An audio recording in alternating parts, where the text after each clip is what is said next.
Amunaror sikais ceilings da kerati atia gnos.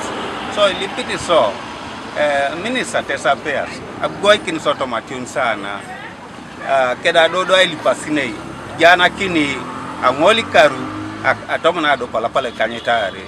So kota gangat obunene ya lailo district da tetere ilipasine ngunelo sejok.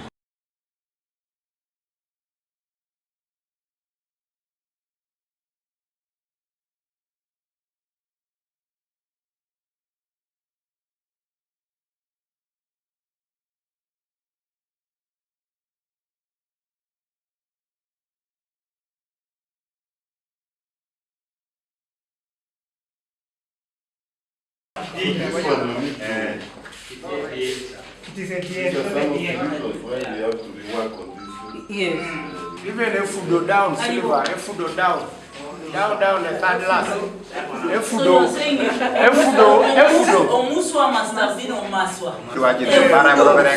My God. This is K and they put F.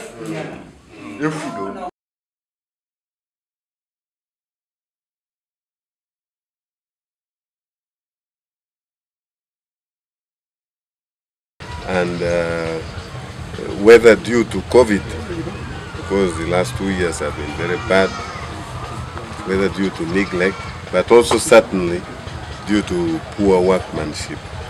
The place is falling apart very fast, and so we will have to think about how we can preserve, because right now the way it is, we cannot preserve this monument, we cannot preserve the history that this is supposed to represent in this kind of structure. So as a ministry and also as members of parliament from TESO, we are going to sit down and see how we can come up with a solution that will see this place renovated, strengthened to its full potential, which was intended when it was set up, including the library, and also working more on the mass grave. So many names are misspelled. All of these need to be worked on.